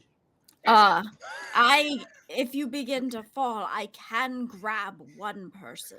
Excellent. Grab Fairuza, because I think that Silas doesn't have to hold his hand this time. He's not, because he's like, oh, I'm like proper now at this point, and I don't need to, I don't need the crutch of holding my temple. But he's like, but he's basically like, hey, grab Fairuza, because I think Neb and I can manage something. Okay. Let's go with a dexterity to carefully, it's going to be on you, Silas, because you're kind of controlling where Fairuza goes. Fairuza can do her best holding on to the side. Like her Can legs. it be acrobatics? It can be acrobatics. I will allow it. All right, I'm going to go ahead and might as well try my inspiration. Yeah. Roll your D100. Let's see if you're inspired or de-inspired. Yeah. Oh, nice. A 50. Like literally a 50. Like right dead on. 50 counts, right? 50 counts. Yes. On our 50th Thank you. episode. That's amazing. Cheers That's to very that. appropriate. Nice. Happy 50th, everybody. How are you Happy 50. inspired in this moment? So Silas? Silas's entire life has led to this moment where he feel like he's like literally everything he's wanted to do since he was a kid was be able to fly, and apparently he can. And so everything in this moment, he's got like the biggest just poop eating grin on his face. This is a horrible, tense situation, and he is just almost laughing. Like he's not audibly laughing, but he pretty much is. And so he has so much adrenaline and everything that the inspiration is just completely taking care of itself. Fantastic. Roll your acrobatics check with advantage. That's a 24. 24. No, I'm sorry, 23. Bad math. 23. What? Well, that changes everything. So with your 23, not only do you squeeze, but you start to see like where you can kind of, pop your hip, which will move your body one way, how you can swing Fairuza to kind of get her to skip one spot. And you guys slide past this boulder as you fly through this hole, narrowly missing, but not even touching that boulder as you pull her through that narrow. I'm going to, like, the moment that we're clear of that, release. Silas is going to kind of flip over just a little bit and then resume the hug where it's a little bit easier and it's a little bit safer. Do a little dive roll underneath to kind of regrab. This is a real, Lois and Clark moment happening here. As you grab her and just, Robin and Maeve, you just see them, hugging each other. There's a big quilt between them as they shoot up into the sky out of this cone of snow that you have created. Neb, you are underneath the boulder alone.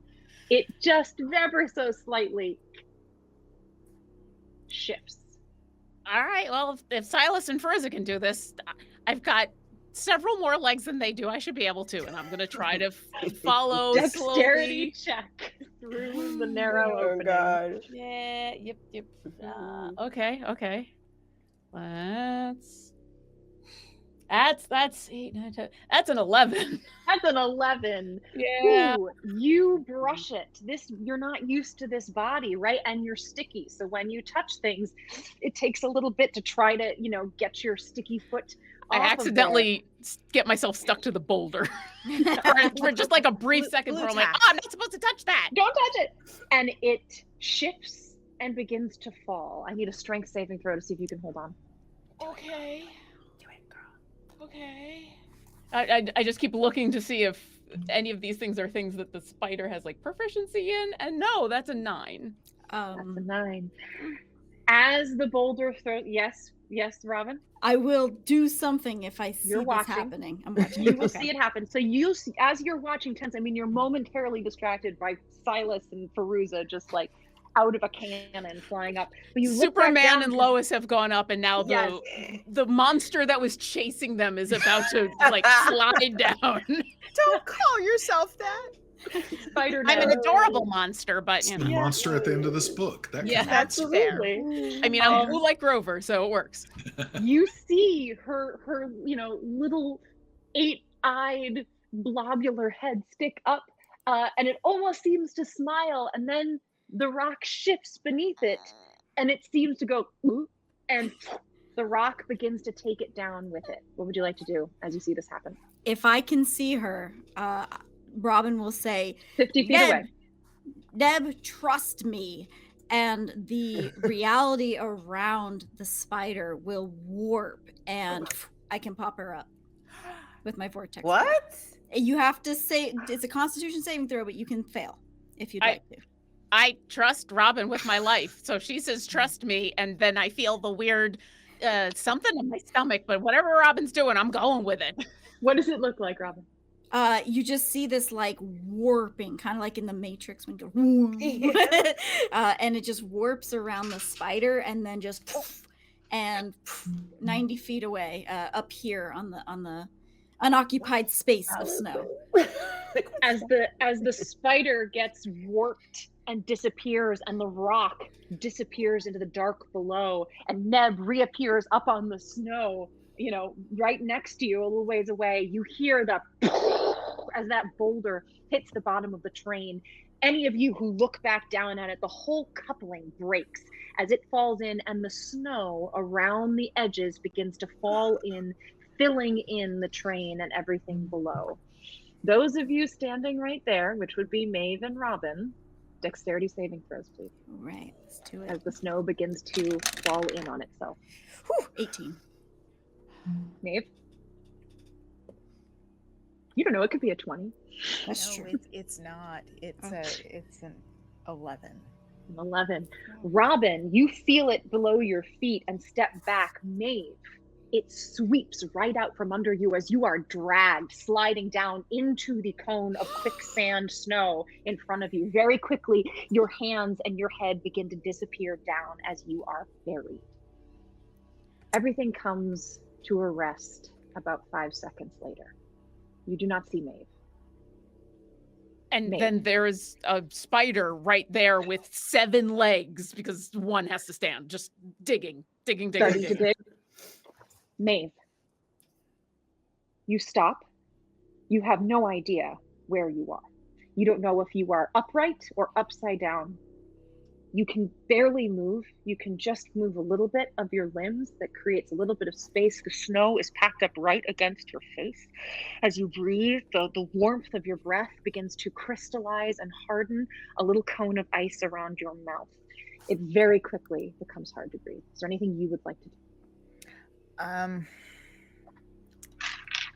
Yes, but I haven't taken any damage, correct? No damage. Oh, Not and yet. it's not a creature. Never mind. We're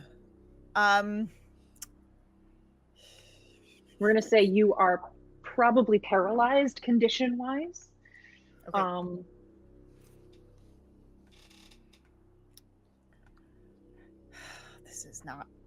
These are not good circumstances for me. There are not many things I can do here.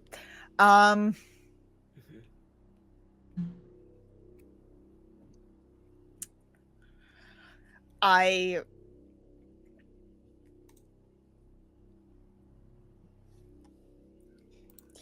don't have anything I can target with that. Okay. Yeah. Anything you want to do just story-wise?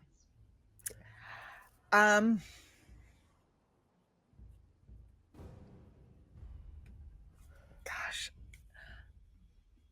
I think there's maybe tries to break the snowpack.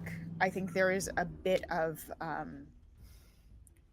tiny bit of panic that starts to creep in as she realizes she is alone and can't move and can't do anything here, that she is trapped in this.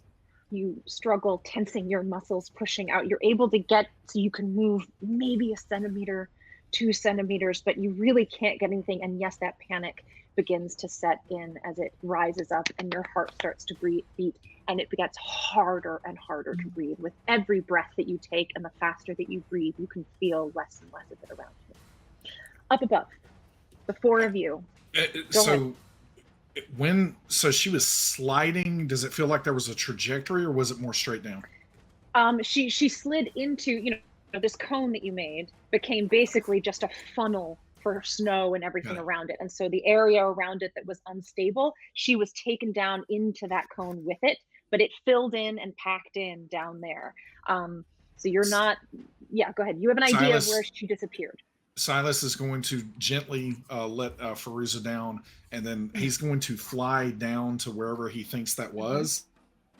You see him just put both of his hands on his head, and at this point in time, he doesn't necessarily notice this, but everyone else is certainly noticing just a giant bright light coming out of his left eye, just kind of uncontrollably shining everywhere.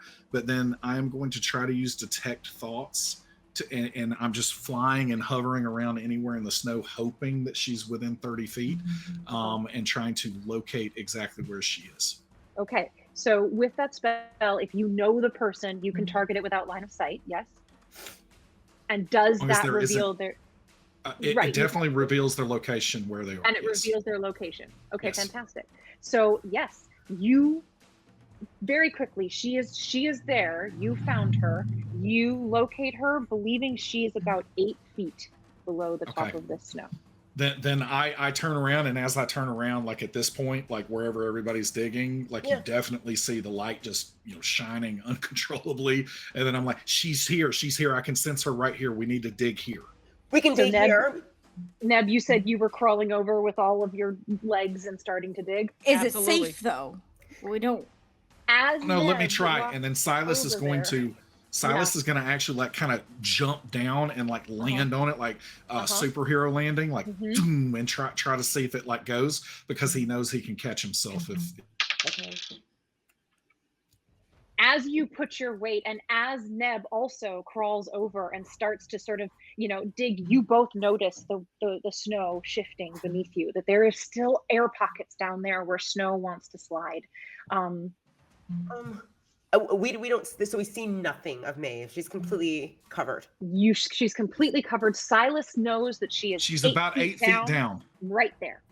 She's about 8 feet down, but it's very unstable. Like this is definitely Can moving. you dig while you fly? I absolutely, and I'm like, basically you see like telekinetically, like his invisible force is starting to do this, but then he's like, do we have a shovel or something? Like, I don't have any tools. I can help dig.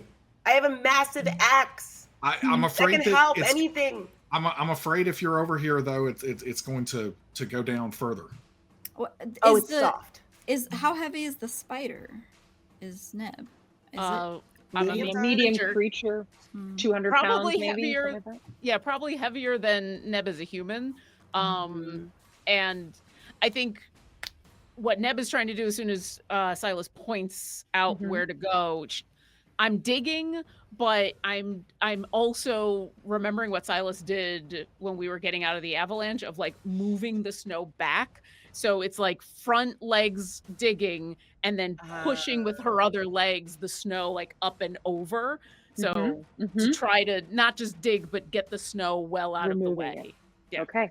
We're going to go back down to Maeve as you all sort of begin to try your delicate ways to say that. Maeve, can you give me a constitution saving throw? I'm going to go ahead and use my inspiration. 50%. Now's the time. Oh, gosh. It's time. 39. You are de-inspired. Why are you de-inspired? It makes sense. Take a wild scared. Yep. Explain what's going through your mind, Maeve.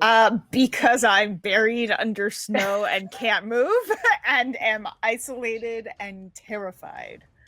And Please give me yeah. go ahead. No, A go ahead. disadvantaged constitution saving throw, please.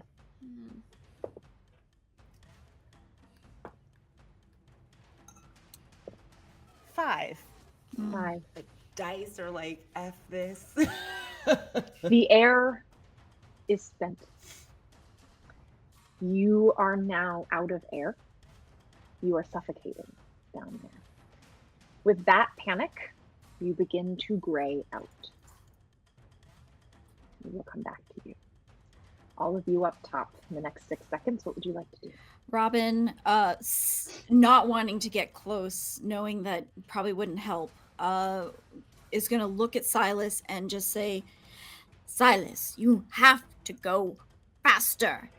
And with that, I cast haste, so you can move twice as fast now.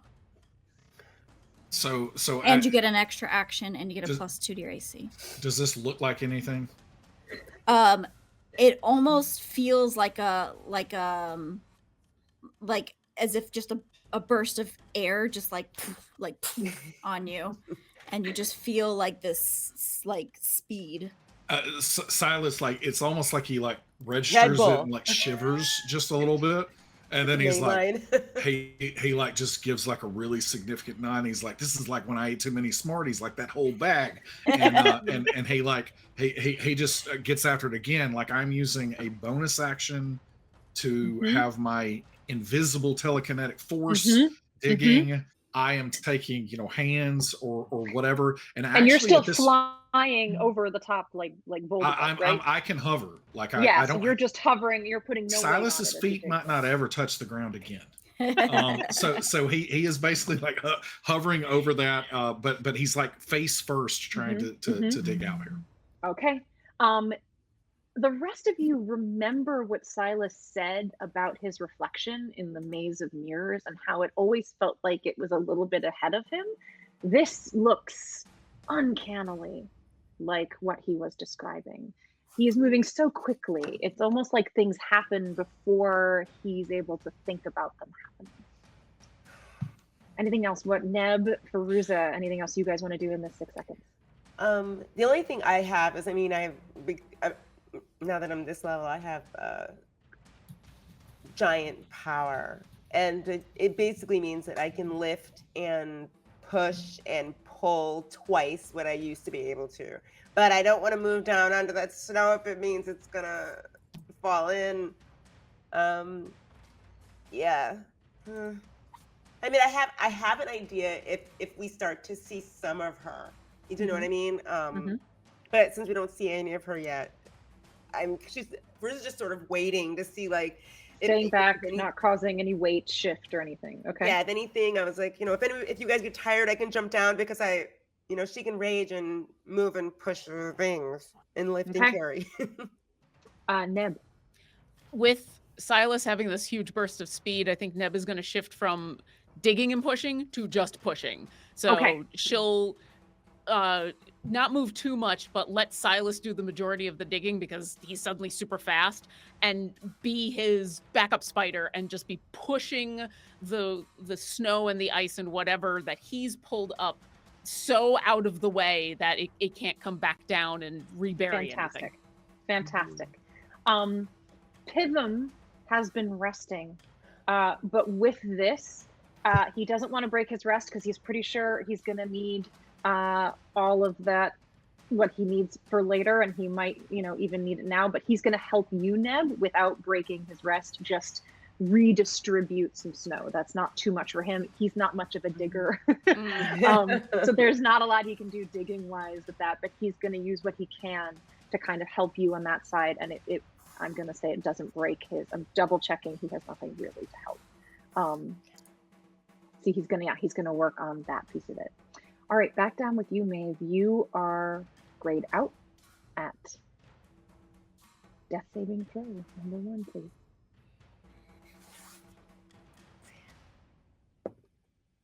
10. 10. That is 1 success. We head back up now. If we're remembering, we're going to use my suffocation rules, which are you are at death saving throws as soon as you can no longer breathe, and you cannot be revived until you get air again. So you must be returned to air. Yeah. Must be returned to air. Not even magic can revive you until you are returned to air. Okay. All right, back up to the 4 of you. You are continuing to dig with your current speeds. Yeah. Are we making progress? Does What kind of You are progress making are we progress. making? You are absolutely making progress. It is no longer continuing to slide in, and anytime Neb or Pitham see that it is, they go and clear that specific space. With this amount of digging, Silas, you uncover Maeve's foot. Her giant steel boot. Okay. You are about 6 feet down, and you have found her foot. Okay, she's upside down pretty clearly. It's not like a detached foot. No, not a detached foot. Oh no! You Wanted to make sure. No. Just wanted to make sure. But I only see 1 foot currently. One foot for now. No, I'll give you. You can see 2 foot. You can see 2 feet. Her legs are not like split side. You've uncovered both of her feet, but she is clearly upside down. Can you hear her, Silas? Can you talk to her? As this is going on, I'm definitely I can't talk to her without stopping to dig. You do have an digging. extra. That's an right. extra action. An extra action, but it's only dash, disengage, hide, 1 weapon attack only, an action can usually be taken an attack. So yeah, you do have an extra thing, but it's for an attack. Yeah. And Attack the so snow. yeah, I'm attacking the snow because again, like talking to her is She's Silas also thinks unconscious. yeah. Well, That's I what mean, he I might mean. not Like, know she's that, not but responding. anyway, That's I true. still think that he That's would true. think that digging her out was faster, and it's not a time for chit chat. So he's just gonna keep going as fast as he can. Okay. Anything else from the rest of the three of you? No, we're gonna wait and see. I mean, Silas is right there. Okay, Silas, can you fly all the time, or do you have like you don't know yet? I don't know. Can we talk about this later? Oh boy. Okay. All right, back down with Maeve. Second death saving throw, please. 8. One fail. Back up top, continuing to dig. Yeah, I mean, I'm trying to get a sense though at this stage, because again, we were just in an avalanche. It wasn't as bad as this because we had some, room to move around, but still understood that it was pretty dire straits. So I'm trying to understand, like, do we this level of effort that we're doing in these are somehow imposed on us in this place of 6 seconds? Like how much are we? How much progress are we truly making? Like trying to just get a gut check of like, is she already dead or like what's happening here? You'll remember back, I think Robin probably shared with you that most people do not last more than 12 minutes. So speed is of the essence. It also depends how bad it is. And that's when people don't know where someone is. Do you think this is all worth it? You don't, that there's obviously a good chance of getting her, but it is very dangerous and time is of the essence, is what you would remember from Robin. Yeah, I mean, I don't have any other choice than just continuing to dig as quickly as possible. Haste. So go ahead, Robin. Well, as soon as I can see her, I could vortex warp her out, technically. Okay. Do it. Okay. Do it. This is taking too long. She's been down there too long. Okay. All right. Robin once again just focuses on those feet and kind of warps the reality around her, and she should. Silas backs up. Like Silas just kind of floats back. up. Yeah, I'll skitter back as well. And just in an unoccupied space in front of us, try to lay her into the snow. There she is. She's huddled up and almost. Go ahead, Maeve. I think when you find her, she has one arm outstretched and the other hand is clutching her necklace. Holding a necklace, the other is outstretched. Her legs are bent at sort of an awkward angle up underneath her as you lay her down on her side. She is still unconscious, but she is now free and able to breathe. As soon as Silas sees her, sees her, like even floating in the vortex warp or whatever he can do, he's like, come on, Maeve. You, hold on, and healing energy is going to come out from that. Fantastic. How much do you have? Let's see. You know what I want to do? So Fairuza's going to run over. 8 points. 8 points. All right, go ahead, Fairuza, as well. She wants to run over with the heating blanket and put it on Maeve and electrically heat it up. Silas, as Robin, you warp her out. Neb, you're clearing snow as her body is laid down on this space off safe, closer to this castle and garden of snow that you all have made. Silas, you speak to her as Neb opens her eyes and begins to breathe. Looking around, you can move again, even though you are cold and shivering. Fairuza comes over, wrapping this still warm heating pad and blanket around you. That's the last time I do the polar bear swim. What? You didn't all want to join me? I'm gonna, as I skitter on over, I'm gonna come out of being a spider, but you'll see I'm still on like all fours as I'm just scrambling over to you. And then as soon as I get to you, I'm like, no, let's not do that again. Let's be done with being buried in the snow, okay? Pippin comes by off to the side too, looking at you, goes, "Oh, you're a tough one. I always knew. Good on ya." Thanks. We were scared we lost you, Maeve. Well, you did for a bit there. She's fine. You were unconscious? Did you go unconscious, Maeve? You pulled me out, didn't you?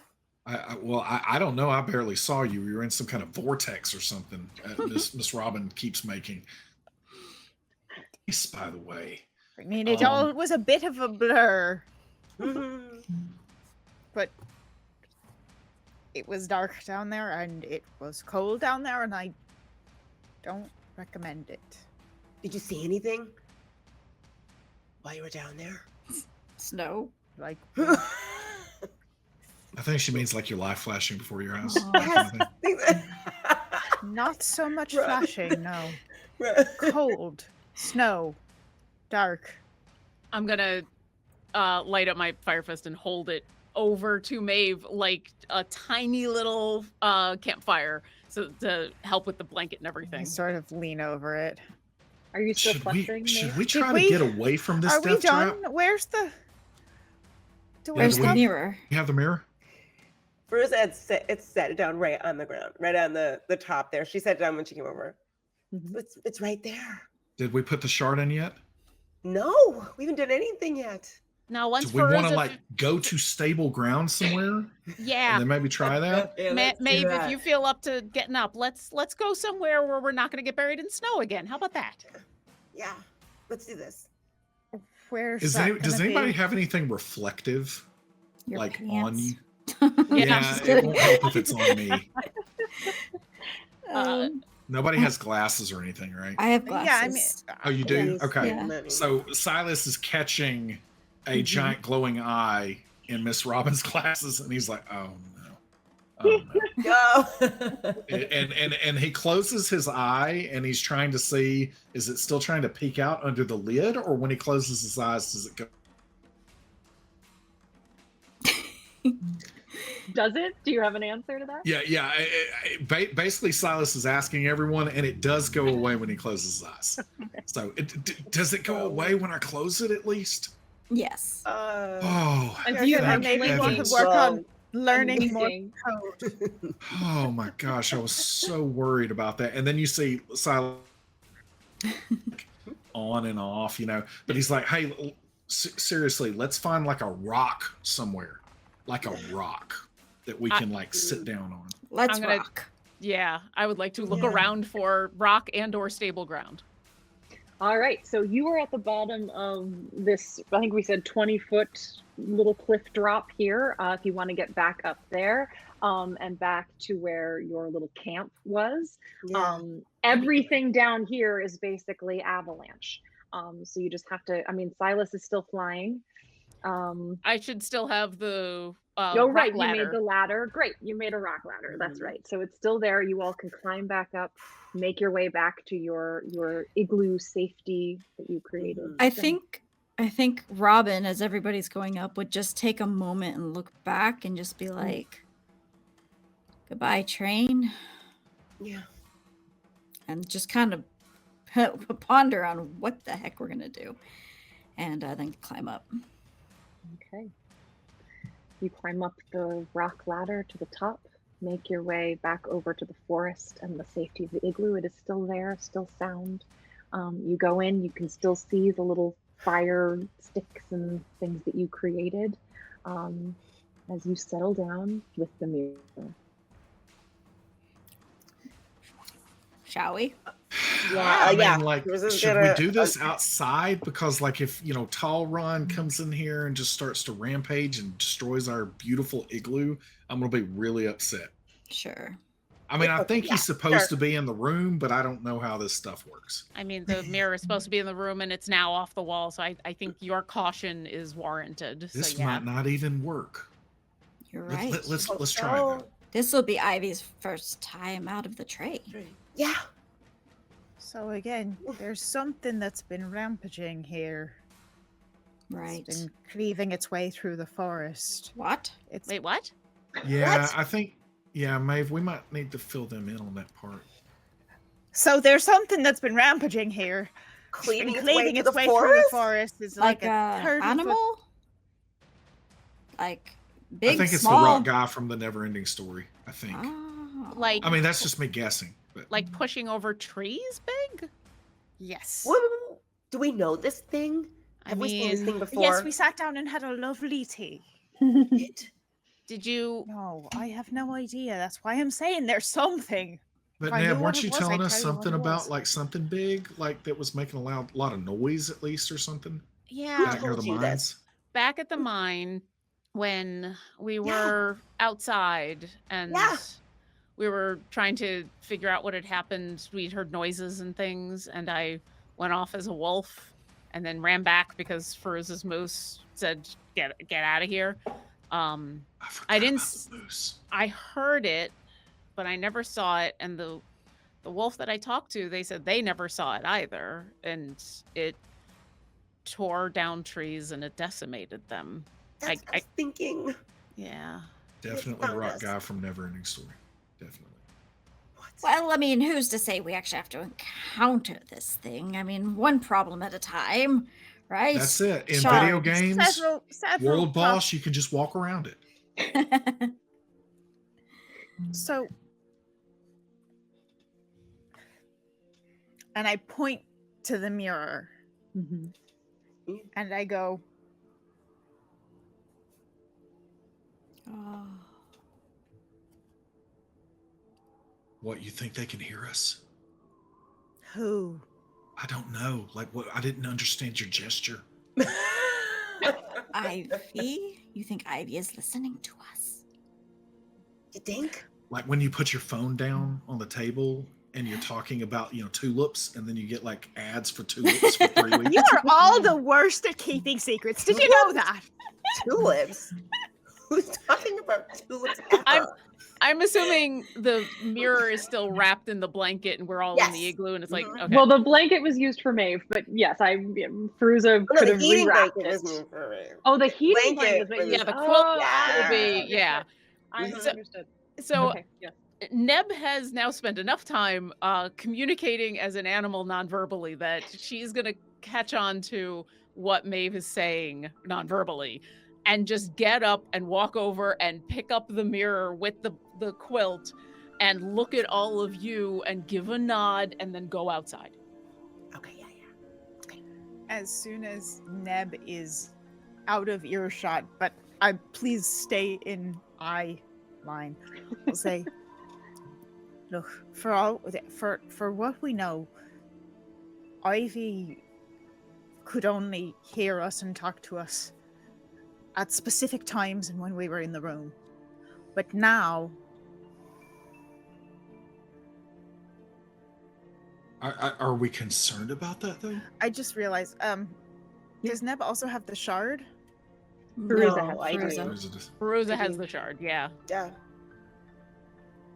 What's wrong, Maeve? Fairuza, you got to get out now. If I will say if yeah, because I think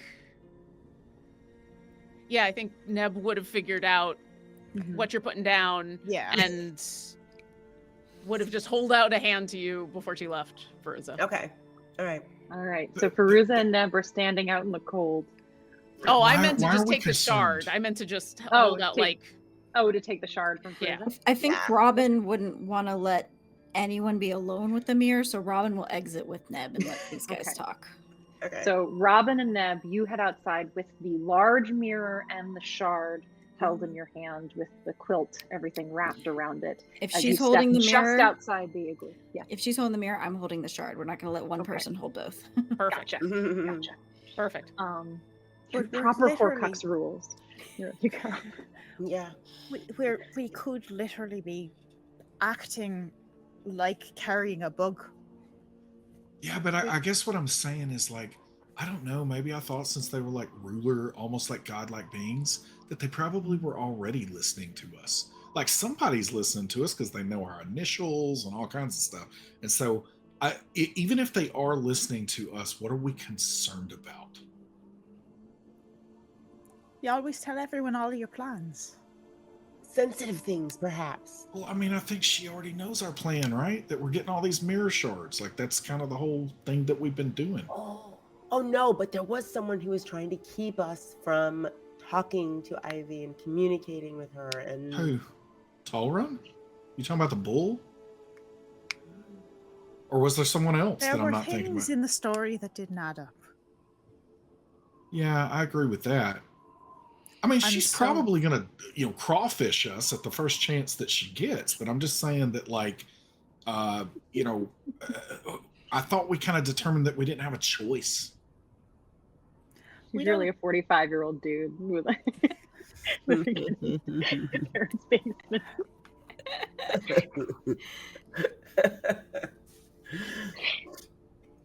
Well, I mean, right now, I mean, all we can do is put the shard in the mirror and see what happens. But I mean, look, now that- Fairuza, yes, in a case, everyone gets the discovery material, right?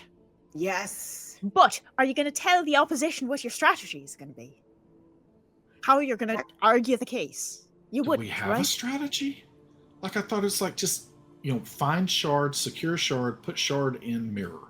Has been kind of like our But there only were strategy. things we're so far. learning about these places and the people in them. We didn't have them with us when we were doing everything we've done. Clearly needs information that we're getting as much as we're needing information that she has. And if wait. we're just going to give that away, So you're saying that whatever system is working here is learning from us? I'm going to be perfectly honest. Go Like, ahead. this doesn't trouble. So maybe, like, I'm not saying that it shouldn't trouble me. I'm saying that it doesn't trouble me at all. And so maybe I should go relieve either Robin or Ned. Contribute more to this conversation. Is that okay? I'm not trying to be rude. I'm just saying I'm not concerned about it. Okay. Well, Is it's that not really okay? All right. I'm going to go let them know that they should probably talk about this. And I'm going to go out there and say, Robin, Neb, they're talking about something that I'm either not understanding fully or like I don't care about too much. And I know that sounds really bad, but I mean, I just don't. And I think one of you will probably contribute to the conversation more. And so I just thought I would relieve one of you if you want to go into the igloo and talk about it. Robin, why don't you go ahead? You can give the shard to Silas. I have a feeling that you're probably going to have opinions that will be important. Yeah. Robin You hands got the shard. gravity. I mean, there's Pipim's- an easier Pipim's way to gonna do all of stay- this.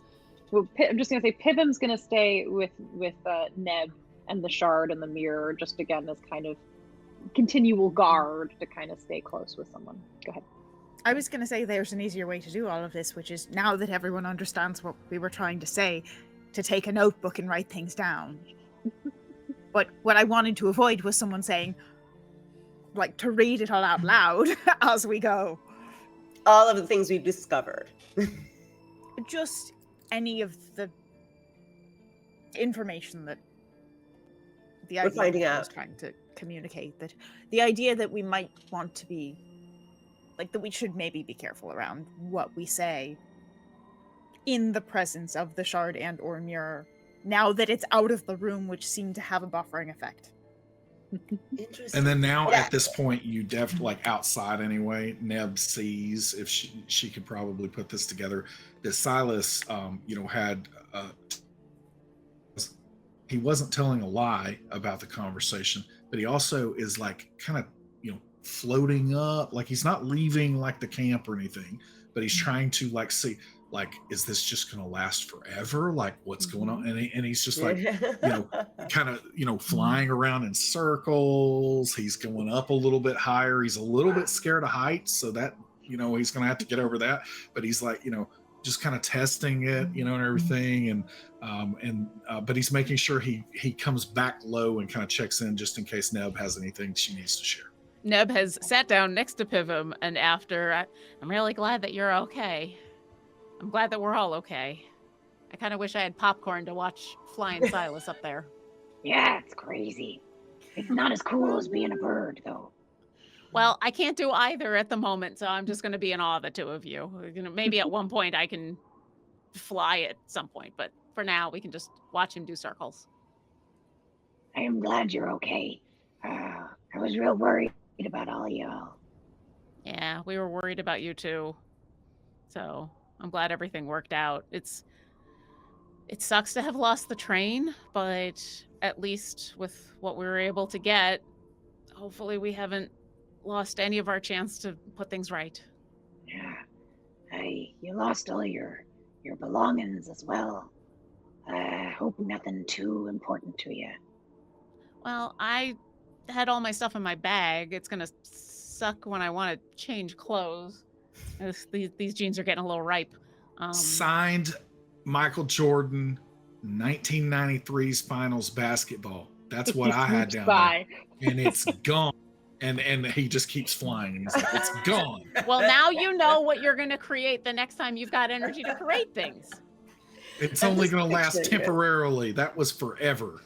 And he just keeps flying. I'll look back at Pivim and say, listen, the stuff sucks. And I'm sure everybody had things in there that they really wanted. But the important parts were us, you, and everybody, and the mirror and the shard. Everything else can live in our memories. Saga Volume 10. I wasn't even caught up. And now I'm never going to know what happens. Well, Silas, even more reason to get you back home or to figure out how to connect to the internet from the Veil. Maybe your magic can connect us to the internet. As the Maeve, Robin, and Fairuza, you are huddled inside the igloo trying to figure out what your strategy is going forward, trying to figure out what all this It's not a is. conspiracy theory when there's reasonable reasons to believe it. That's what a conspiracy theorist would say. As you're thinking back on all the experiences that you've had with this mirror, you remember that placing the shard always seemed to create a face that you could respond to without words. That 213 was the moment when she seemed to be able to leave the mirror for a minute, and that other times, depending on circumstances maybe you were unaware of, there would sometimes be whispery communication that could happen, or possibly even images of her appearing. But you don't quite know yet what caused all of that. So as you begin to swirl that around in the soup, the difference between the mirror stuck on the wall and now it is not, the heat of the room that disappeared and now there is cold, as all of that begins to brew, as Silas is doing circles in the air and Pivim and Neb sit there and begin to just feel and unwrap this shard and mirror and look down as it glints, reflecting the trees above and a darkness beyond. We will call that the end of this episode. Happy 50th anniversary. Yay, we didn't die! Incredible players, only one of you almost died. Thank you, Josh, for everything. Thank you, all of you at home, for sticking with us for 50 episodes. Question, since we're on 50 here. Did we roll any ones or 20s? There was the one. There was one. All right, so I'm gonna be very generous here. So if you're still hanging around in chat, we're gonna kick off one more giveaway here. We're gonna do 2. So one more giveaway. Good luck to all of you out there. Thanks so much for sticking with us. 50 episodes. We're so excited. Super cool that you've been along for this journey with us. Thank you for that. Have an amazing night. And please, everyone, remember that life itself is the most wonderful fairy tale. I love you all. Good night.